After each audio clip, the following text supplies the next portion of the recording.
Assalamualaikum warahmatullahi wabarakatuh. Nama saya Leonardo Simanjuntak dengan NIM 22050400095. Di sini saya akan menjelaskan sedikit tentang pelanggaran HAM di Indonesia guna memenuhi tugas konten digital mata kuliah Hak Asasi Manusia. Langsung saja kita ke pembahasannya. Yang pertama itu adalah bentuk pelanggaran HAM. Pelanggaran HAM sering terjadi dalam kehidupan sehari-hari. Contoh kasusnya yaitu pembunuhan, pemerkosaan, penculikan, pengeroyokan, sampai pelecehan. Berdasarkan bentuk pelanggaran HAM, dibagi menjadi dua, yaitu diskriminasi dan penyiksaan. Pertama itu berdasarkan bentuk. Diskriminasi. Diskriminasi adalah suatu pembatasan, pengucilan, dan pelecehan atas dasar perbedaan agama, suku, ras, etnis, kelompok, golongan, jenis kelamin, dan keyakinan. Diskriminasi termasuk bentuk pelanggaran HAM karena pengurangan atau penghapusan kebebasan dasar kehidupan individu atau kelompok. Penyiksaan. Penyiksaan adalah suatu perbuatan yang dilakukan secara sengaja oleh kelompok atau seseorang.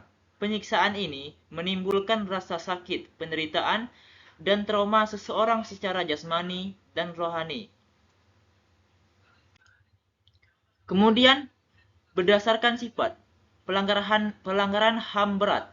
Pelanggaran HAM berat sampai mengancam nyawa manusia seperti pembunuhan, perampokan, perbudakan, penganiayaan, dan penyanderaan.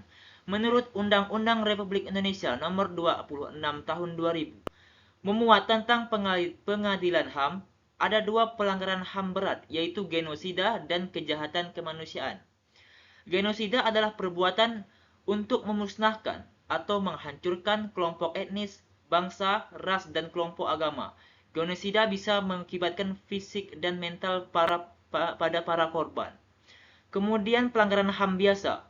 Kasus pelanggaran HAM ini tidak mengancam keselamatan seseorang, tetapi kasus ini masuk kategori berbahaya. Contoh kasus pelanggaran HAM ringan yaitu pencemaran lingkungan, pemakaian bahan berbahaya untuk makanan dan minuman, pemukulan, pencemaran nama baik, dan menahan kebebasan berekspresi. Kemudian kasus pelanggaran HAM di Indonesia. Yang pertama itu adalah kasus pelanggaran HAM. Yang pertama adalah kasus Tanjung Priok 1984. Kasus pelanggaran ini terjadi pada 12 September 1944. Mengakibatkan 24 orang tewas, 36 orang luka berat, dan 19 orang luka ringan. Dalam peristiwa ini terjadi kerusuhan antara aparat dan warga sekitar. Kemudian penculikan aktivis politik tahun 1998. Tahun 1998 terjadi penculikan dan hilangnya beberapa aktivis. Menurut catatan dan kontra, ada 23 orang terdiri dari 1 orang meninggal, 9 orang dilepaskan, sedangkan 13 orang lain dinyatakan hilang. Yang ketiga itu ada peristiwa Trisakti dan Semanggi tahun 1998 dan 1999. Tragedi Trisakti terjadi pada 12 Mei 1998, menewaskan 4 mahasiswa Trisakti dan puluhan lainnya luka-luka. Tragedi Trisakti Semanggi 1 terjadi pada 11 sampai 13 November 1998 dan tragedi Semanggi 2 terjadi pada 24 September 1999. Kemudian kasus Munir tahun 2004. Munir Said Talib adalah aktivis HAM pada zaman Orde Baru. Munir melakukan pembelaan pada orang yang tertindas, namun tahun 2004 Munir ditemukan meninggal dunia dalam pesawat menuju ke Amsterdam. Dari hasil autopsi forensik Belanda, menemukan racun arsenik dalam jasad Munir. Kemudian kasus bom Bali tahun 2002. Kasus bom Bali terjadi pada tahun 2002 dan 2005. Peristiwa tersebut dilakukan oleh teroris yang memakan banyak jiwa dan masyarakat Indonesia dan negara asing. Kemudian kasus Dayak dan Madura tahun 2000. Konflik terjadi karena bentrokan antara suku Dayak dan Madura, sehingga terjadi pertikaian etnis. Pertikaian ini membuat banyak korban jiwa dari kedua belah pihak.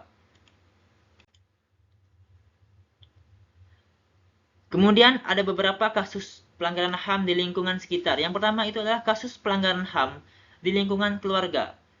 Yang pertama itu adalah 1. Orang tua yang menyiksa, menganiaya, dan membunuh anak sendiri. Kemudian orang tua yang memaksa keinginan anaknya seperti dipaksa menikah, bekerja, dan memilih sekolah. Kemudian anak yang melawan dan menganiaya orang tua atau keluarga. Selanjutnya anggota keluarga yang menyiksa asisten rumah tangga seenaknya. Selanjutnya contoh kasus pelanggaran HAM di sekolah. Yang pertama ada pelajar yang menghina pelajar lain. Yang kedua adanya kasus siswa menganiaya siswa lain. Yang ketiga, guru memberi hukuman keterlaluan pada siswa secara fisik seperti menendang, mencubit, dan dijewer. Yang keempat adalah tawuran pelajar antar sekolah yang menewaskan korban. Kemudian contoh pelanggaran HAM di masyarakat. Yang pertama, pertikaian antar kelompok, geng, atau suku karena terjadi konflik sosial. Yang kedua, masyarakat main hakim sendiri pada pencuri. Kemudian faktor penyebab terjadinya pelanggaran HAM. Faktor internal dan faktor eksternal. Yang pertama adalah faktor internal. Faktor internal berasal dari pelaku pelanggar HAM. Faktor internal ini dilatar belakangi oleh sikap egois, rendahnya kesadaran HAM, dan sikap tidak toleran. Pelanggar HAM biasanya memiliki sikap egois yang semaunya sendiri sehingga mengabaikan kewajibannya. Pelaku memakai segala cara supaya haknya terpenuhi sampai melanggar hak orang lain. Selain itu, pelanggar HAM akan berbuat seenaknya dan melakukan penyimpangan. Sikap tidak toleran ini menyebabkan diskriminasi pada orang lain. Kemudian faktor eksternal. Faktor eksternal ini berada di luar manusia, namun mengubah individu atau kelompok melakukan pelanggar HAM.